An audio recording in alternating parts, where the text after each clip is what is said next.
Hi, good morning. It's Gene from the maverickstar Observatory. I've had a few texts this morning from a few people saying that Suspicious Observers, who's got nearly 500,000 subscribers to his channel, has gone and took it upon himself to mention me in a pinned comment under one of his recent videos, and they was just asking me why that was. So I'll show you the comments, and he hasn't just mentioned me, he's mentioned a few others. BP, Earthwatch, obviously, and there's no need for this, Ben. Me and you have had a few bumps in the road in the past, but pretty much I have left it there, and I respect your alternative view on what you talk about, and you should use the same politeness and respect mine as well. I work very hard here at the observatory, and I've built something which is proactive over the last 10 years now, almost, on YouTube, and we've just got to 30,000 subscribers, so we're nowhere near the size of community what you have, but what we do share in common is, in some circumstances, the same subscribers. And I've had those subscribers say to me, why don't you work with Suspicious Observers? And I know that you have had this as well. But we are never going to be able to bridge this gap if you keep mentioning me in your pinned comments in such a negative way. I am dedicated to trying to get information from the equipment that we have sent now globally around the world, and we've got more equipment going out, so that we can answer the questions first and foremost that are being asked by our subscribers. So I'm just saying, look, call it a day. If you want to get in touch and iron out these creases so that we can try and do something for the benefit of both our subscribers, because they both want us to work together. And I'm saying here, look, I'll call it a day. If you call it a day, we'll put our business in the past and we'll start afresh. If you want a muon detector and get involved in what we're doing at the maverickstar Observatory, let me know. If you want one of our magnetometers and you want to get involved in that, let me know, Ben, and we'll see what we can sort out.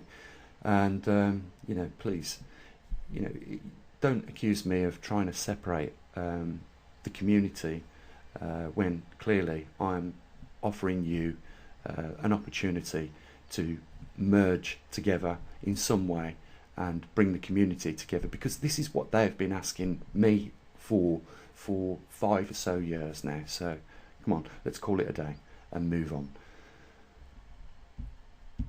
Having said that, I do agree with Ben that there has to be some uniform to some of the channels on YouTube and what they discuss, falling in alignment with each other, because otherwise there is going to be a lot of confusion, and especially if we don't get together, establish the facts of what is actually happening and start singing from the same hymn sheets. All we're going to do is continue to confuse people, especially when one person has one idea and another person has another idea, and that is what's being broadcasted. We end up with confusion, and there is, in some circumstances, there's nothing wrong with that. Everyone's entitled to, like I say, alternative views, and if we have a good reason for that alternative view, it should be mentioned. But there's a lot of topics on YouTube, as you guys know, that there is a lot of different opinions, and these opinions are sold as professional opinions with nothing underpinning them with regards to actual facts. And I think it's great when even Ben himself does go deep into the rabbit hole to try and retrieve some of those facts. It's like what we do here at the observatory. We put the equipment out there and we see for ourselves what comes back, and we don't change it in any way. We just, even if it doesn't fall in line with what we're telling people or how it's supposed to be going, we just put it out there as it is, and that's doing it the honest way, as opposed to what is coming from some of these mainstream organisations now, as you guys know, with regards to the big topic of CO2. We have seen them manipulate temperature data to fall in line recently over the years with, rising CO2, and they have put fear in the public, which has brought, people like Greta Thunberg out, who really feels that her future is threatened as a result of the adults around her, pumping CO2 in the atmosphere. It's like I said in the video yesterday, we put 40 gigatons a year, which when you compare to the ocean, the 800 gigatons that comes out of the ocean every year in CO2, and then another 800 gigatons on land, it's negligible. It's neither here or there, the amount that we do put into the reservoir of carbon in the atmosphere. As a result of the little increase that man may have been responsible for, but I don't think it has been, but it could have had that little effect. If we put 40 gigatons in to the atmosphere, it might have had a tiny amount of effect.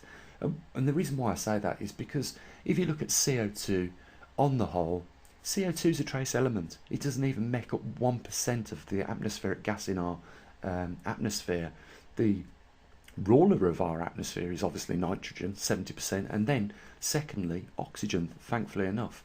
And even though we are putting more into this atmosphere with regards to CO2, it doesn't mean by any chance that we are reducing the quantity of oxygen. So for ourselves, there really isn't nothing to worry about. We could double the amount of CO2 in our atmosphere tomorrow and it wouldn't affect us at all. Right now where you are, guys, if you're in your living room, the CO2 levels are probably at around about 1,000 parts per million. As I've showed you with the equipment, I brought the equipment to show you guys this. And then if you put it outside, on some days it changes, and if you go onto North School you can see that CO2 is pushed around by the jet streams. And you can on some days have more than others. As we have found, we have had on some days 381 parts per million, and then it has gone up to 440 parts per million on another day. But it doesn't make any difference, because even though it is at 440 parts, or just for argument's sake over 400 parts per million on average, it doesn't make any difference. It's actually improving our Earth, and this is something that the mainstream organisations are not telling you about. If you look at NASA's satellite photos, the Earth over the last 20 years has got greener, and what that means, there's more vegetation on our Earth than what there was 20 years ago, and that is an environment for all the biodiversities of insects and small creatures to thrive in, and in turn that improves the quality of the soil, and that in turn improves the quality of the land for us to grow things in. And that is it in a nutshell. So there is another angle, as I've showed you in the video, and I'm going to pull up that graph again because I think it speaks for itself massively, and we'll talk about that with regards to CO2. And that is this chart.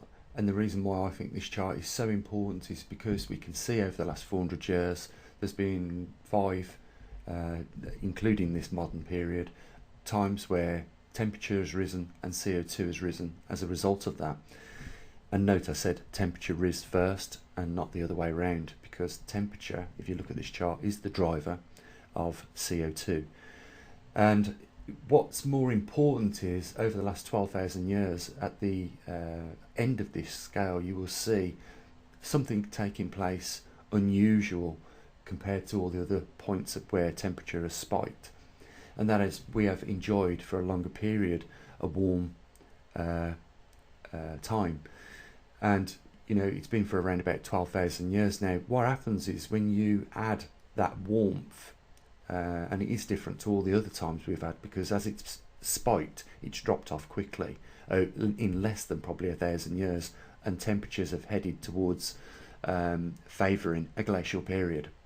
And we're there now, guys. We're just waiting to see a deeper decrease in temperature, and what will happen as a result of that is the CO2 will follow it, and all these big organisations are going to be left looking really stupid, because they've had this data themselves and they know what they're doing at the moment.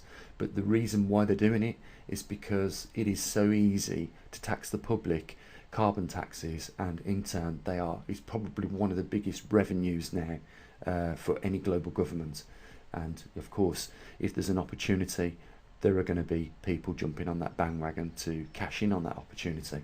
But why have we had such a spike this time and not like any other time in the 400,000 year history of these cycles? If you look at the end of the chart, for the last 12,000 years, like I said, we've enjoyed a warmer period. And what that does is it warms up the oceans slightly, and it doesn't take a lot to encourage the CO2 to be released out of those oceans. And you can see that when the temperature drops, so does CO2, because when the oceans go colder, they're able to absorb more CO2, but when they get warmer, they release it. And you can see for yourselves, guys, at the end of this chart, because of the 12,000 years extra warm period we've had, we're going to obviously have more CO2. It should be common sense and logic that is going to be the case, and that's why CO2 is spiking. It's not because of the Industrial Revolution that started in the 1760s. If that was the case, we would see the spike. We wouldn't see the temperature at the period of where we are now extending back for 12,000 years. So that outrules CO2 as being the main driver for thumping lots and lots of carbon in our atmosphere. What's caused it is that 12,000 year period, not man either. So I don't mind going over this chart time and time again so you actually see what it is I'm trying to talk to you about, and it sinks in. So what I'm saying is, we are living in crazy days, and we've got these trusted big organisations doing something very naughty with the data and manipulating it and changing it. And in some circumstances we've heard them contact other departments. I'm talking about one here that is very famous in the UK, and ask if they would align their data up with theirs from this other organisation. I'm going to be careful not to mention the names, but I think you know who I'm talking about. And when you get that happening, then where is the science? And what's the point in doing the science in the first place? Or going out your way, spending money on equipment to monitor the things, if when you get the data back you're just going to manipulate it. I think what Tony Heller is saying is absolutely right. Scientists shouldn't be really angling the data, because if a scientist has an agenda to drive his theory, then what he's going to do is going to manipulate the data to do it, especially if he's being encouraged with promotions and money. Also, this is the problem. What we need to do is do more honest science work, and in turn inform the public honestly of what is the case. Now, what is the case? For the last 33 years we've seen a decline in sunspot activity, and that will in turn reduce the heliosphere. For the last 100 years we have been watching the Earth go through what appears, and we can't say it's not an excursion, or it is. All we know is that it is a full reversal of this planet is overdue 500,000 years. It should have happened then, because on average, before 780,000 years ago, it used to go through regular reversals every 300,000 years. This one, and this time, it has chosen to go an extra 500,000 years. So the chances, I would say, of it being a completed reversal this time are very high, but we can't say until we get to that point. And what we've got to see at that point is the poles reverse and hold the positions, and then we know we've got a completed reversal. But it doesn't matter whether we are looking at a reversal or an excursion, because during the period of an excursion or a reversal, the magnetosphere will reduce in strength, and that poses big risks for us. It poses risks for our climate, because the extra cosmic radiation interference in the upper atmosphere that causes in changing the jet streams, in turn changing the climate, and in turn affecting us in a way where we start to see what we're seeing now over in Canada, food and land going offline that feeds the 7 billion people that are on this planet.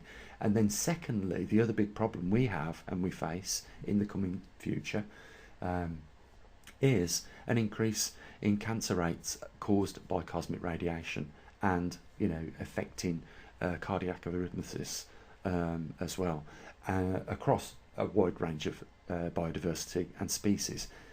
We really are in testing times now, and just going back to where we started this video, I think it's important that we try and work together where and if we can, and we just continue doing our best to truthfully inform the subscribers that we've got. And if Ben, you want to work with me with that and put our our problems in the past, that's all well and good with me. Just get in touch. I'm sure we can do that. So guys, I'm going to leave it here. I'm going to mention the link down there if you want to help support our observatory. And a big thanks for those that already do. What we do here at the observatory, and what we're trying to do, and that can only be achieved with a bit of help from a few others out there. So there's the links, and Ben, there is the offer. And guys, I'll say one other thing, and that is, have an amazing day. I'll catch up with you in the week, and as always, bye for now.